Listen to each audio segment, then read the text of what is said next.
लड़की ने बस अपना हाथ साफ समुद्री पानी में डाला था, लेकिन अगले ही पल कुछ अजीब घटना घट गई। देखा गया कि अनगिनत छोटी मछलियां जैसे किसी प्रकार की पुकार सुनकर लड़की की ओर तैरने लगी। हालांकि लालची मछुआरे इस दृश्य को देखकर ज्यादा हैरान नहीं हुए, क्योंकि जब भी वे लड़की को लेकर समुद्र में मछली पकड़ने जाते हमेशा भरपूर मछलियां लेकर लौटते। लड़की की इस विशेष क्षमता के कारण छोटे द्वीप पर करीब 100 लालची निवासियों का पेट भरता था। लेकिन लड़की के रहस्य केवल इतने तक सीमित नहीं थे। हर सुबह लड़की को गोद लेने वाले दंपति के घर के बाहर लंबी कतारें लग जाती, क्योंकि जो भी व्यक्ति लड़की के संपर्क में आता, चाहे वह किसी भी प्रकार की बीमारी से पीड़ित हो, लड़की उसे ठीक कर देती। यहाँ तक कि शरीर पर एक छोटा सा घाव भी होता तो वह आंखों के सामने तेजी से ठीक हो जाता। स्थानीय निवासी लड़की को उद्धारकर्ता मानते थे और उससे भगवान की तरह पूजते थे। लड़की के आने से ही द्वीप के लोगों को समृद्ध और रोगमुक्त जीवन मिला। लेकिन समय के साथ मछुआरों की स्वार्थ और लालच के कारण यह शांतिपूर्ण गांव एक आंतरिक युद्ध में फंस गया। उस दिन एनी और उसके साथी पहाड़ पर खेलने गए। अचानक जमीन पर एक विशाल मधुमक्खी का छत्ता देखा। अजीब बात यह थी कि जब एनी धीरे धीरे पास गई तो आक्रामक मधुमक्खियां पालतू जानवरों की तरह एनी के हाथ पर बैठ गईं। जब एनी ने यह अद्भुत दृश्य अपने साथी को दिखाया तो उसने देखा कि साथी मधुमक्खियों के झुंड के हमले का सामना कर रहा था। साथी को घायल देखकर एनी ने अनजाने में अपनी मुट्ठी कस ली। अगले ही पल आसपास की मधुमक्खियां सभी आत्मविस्फोट कर मर गईं, हमेशा के लिए जीवन खो दिया। साथी ने यह दृश्य देखकर सीधे चौंक गया। यहाँ तक कि एनी भी इसे अविश्वसनीय महसूस कर रही थी। ताकि कोई उसे राक्षस न समझे, एनी ने साथी से यह रहस्य छुपाने में मदद करने को कहा। You promise okay, I want. सोचा नहीं था, इसी घटना के बाद एनी की विशेष क्षमता अचानक गायब हो गई। अब वह अपनी शक्ति से स्थानीय निवासियों का इलाज नहीं कर सकता था। मछुआरों को समुद्र में बहुत कम मछलियां मिलती थीं। इस तरह एक सप्ताह बीत गया। स्थानीय निवासी बेचैन हो गए और रातों रात निवासियों की समिति बुलाई।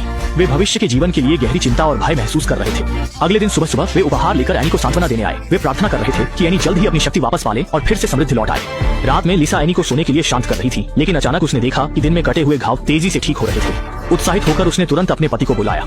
सोचा नहीं था कि पति ने भी आश्चर्य से देखा कि उसके हाथ पर चाकू का निशान भी आंखों के सामने गायब हो रहा था। इस पल ने पति पत्नी को एहसास दिलाया कि एनी की उपचार क्षमता वापस आ गई है, ताकि वृद्धावस्था की बीमारी से पीड़ित मेई आंटी ठीक हो सके। लिसा तुरंत यह खबर मेई आंटी को बताना चाहती थी, क्योंकि मेई आंटी को गंभीर वृद्धावस्था की बीमारी थी। इन दिनों एनी की उपचार शक्ति न होने के कारण उनकी हालत लगातार बहुत खराब थी। लेकिन इस समय पति निक ने उसे रोक दिया, क्योंकि निक जानता था कि अगर मेई आंटी ने होश में आ गई तो द्वीप के सभी निवासी फिर से एनी की क्षमता का निजी लाभ उठाएंगे। निक ने कहा, जन्म, मृत्यु, बीमारी और वृद्धावस्था प्राकृतिक नियम है। पत्नी को किसी भी मामले में हस्तक्षेप नहीं करना चाहिए। लेकिन पत्नी का दिल नहीं मान रहा था। आधी रात को उसने मेई आंटी को घर बुला लिया। पल भर में मेई आंटी की बुढ़ापे की भूलने की बीमारी ठीक हो गई। लेकिन मछुआरों की मछली पकड़ने की सफलता बेहद खराब थी।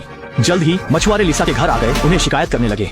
असल में मेई आंटी ने होश में आने के बाद एनी की शक्ति वापस आने की खबर लीक कर दी थी। एनी को केवल सोते समय ही अपनी शक्ति का प्रदर्शन कर सकती थी। यह देखकर मेई आंटी ने एक साहसिक विचार सोचा। उसने बिना कुछ कहे एक बोतल नींद की गोली निक को दी, ताकि निक एनी को चुपचाप सोने में डाल दे। इस तरह द्वीप के सभी लोग स्वर्ग की दी गई कृपा का आनंद ले सकते थे। शुरू में निक ने इस बात को अस्वीकार कर दिया, लेकिन पत्नी ने लगातार उसे उकसाया। Just like festations when you remember. अंत में निक ने इस बात को मान लिया। रात के गहरे सन्नाटे में लिसा ने चुपचाप नींद की दवा को पीसकर पाउडर बना दिया और उसे एनी के पानी के गिलास में मिला दिया, जब तक कि एनी पूरी तरह से बेहोश न हो गई। एनी को स्ट्रेचर पर उठा लिया और अन्य निवासियों के साथ एनी को समुद्र किनारे ले गई। जैसे ही मछुआरों ने समुद्र में जाल लगा लिया, वह तुरंत एनी को लेकर समुद्र की ओर बढ़ गई। जैसा कि उम्मीद थी, अगले दिन मछुआरे व्यस्त होकर बड़ी मात्रा में पकड़ी गई मछलियों को संभालने लगे। द्वीप के निवासियों ने भी लालच भरी मुस्कान दिखाई। हालांकि जब निक को इस घटना के बारे में पता चला तो उसने दृढ़ निश्चय किया कि वह एनी को इस द्वीप से लेकर जाएगा।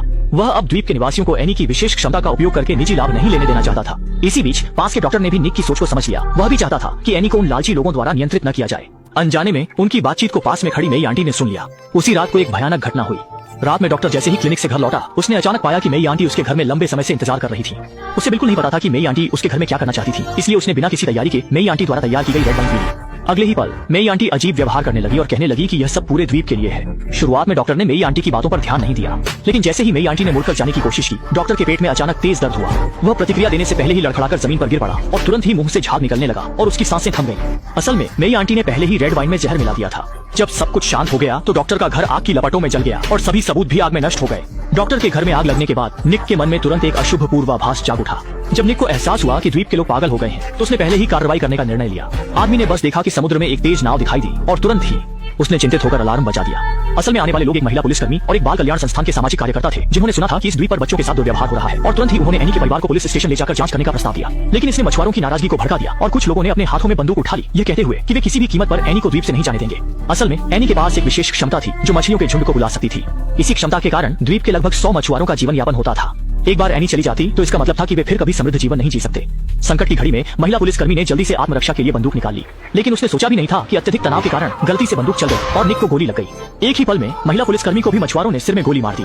जब उसने इस भयानक दृश्य को देखा तो मेई आंटी ने जल्दी से घायल निक को घर के अंदर ले गई। इसी समय निक ने मेई आंटी से एनी को बचाने की प्रार्थना की, लेकिन मेई आंटी ने एक शर्त रखी कि वह एनी को हमेशा के लिए द्वीप पर रहने दे। निक की प्रतिक्रिया मिलने के बाद मेई आंटी ने जल्दी से नींद की गोली का गिलास लेकर ऊपर चली गई और लीसा को एनी को इसे पीने के लिए मजबूर करने के लिए कहा। इस समय एनी को बिल्कुल नहीं पता था कि क्या हो रहा है और उसे तुरंत बिस्तर पर दबाकर जबरदस्ती दबा दी गई। इसके लिए एनी को मजबूरन जी जान से संघर्ष करना पड़ा। जैसे ही एक तीखी दर्दनाक चीख गूंजी, एनी की दोस्त अचानक बंदूक लेकर अंदर आ गई। उसने सभी से पूछा कि क्यों।